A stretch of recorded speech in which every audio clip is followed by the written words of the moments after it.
Transcription number 4. Get ready to write. Start. Sir, the Essential Commodities Act was passed 5 years ago, and when the minister yesterday came with an amending bill, we expect that he would give us a brief report on the working of this measure for the last few years. But unfortunately, we are kept in the dark in regard to the exact working of the Act and the nature of the difficulties and minister is facing. Sir, as far as I know, many of the provisions of this enactment have been observed more in violation by his agents at the state level.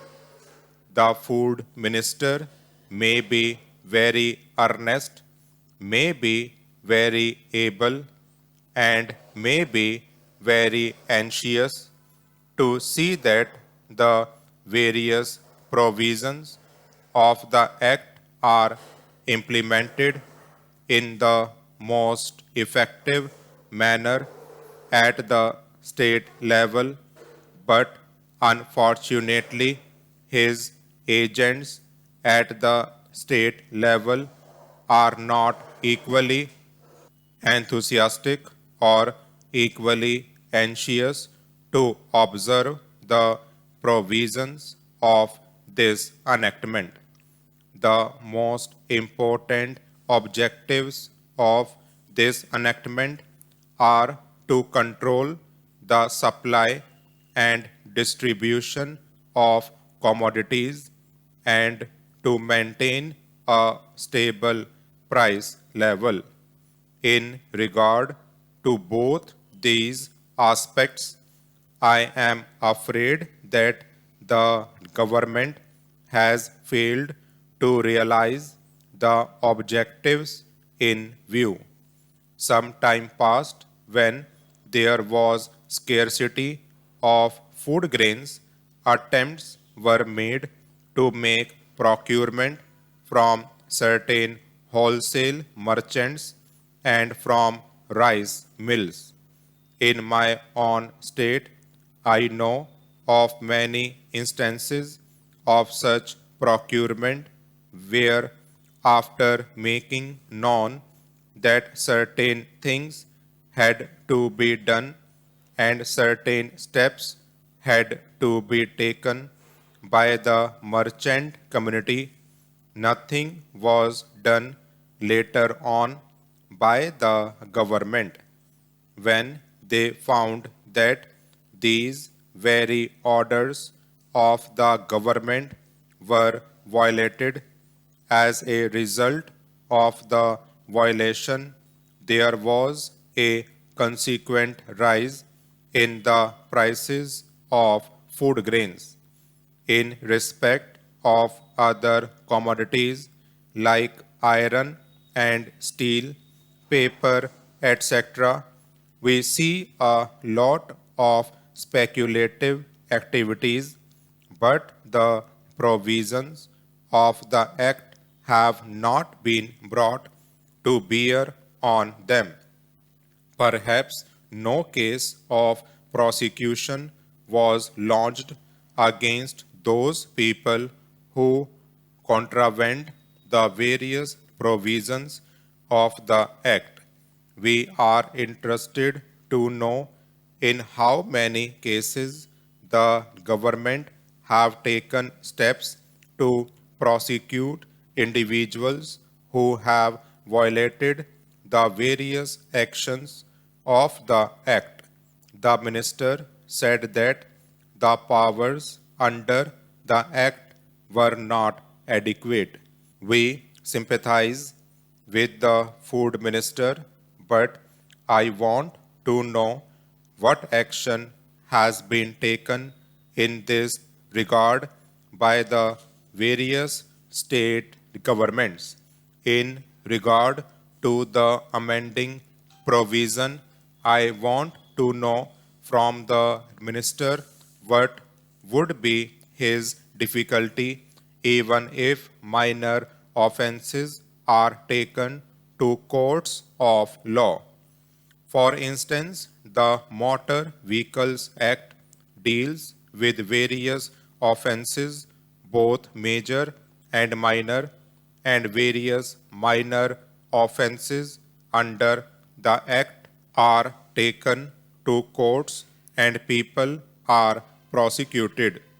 What is the difficulty in taking these cases of a minor nature to courts of law?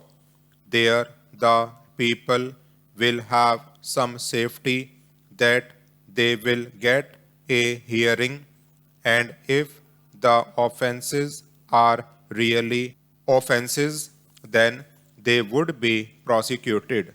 Otherwise, they will be acquitted. Here, the minister says that there should be a security deposit. If there is a violation of a particular provision of the enactment, then the executive authority will have the power either to confiscate a part of the amount or the whole of the amount.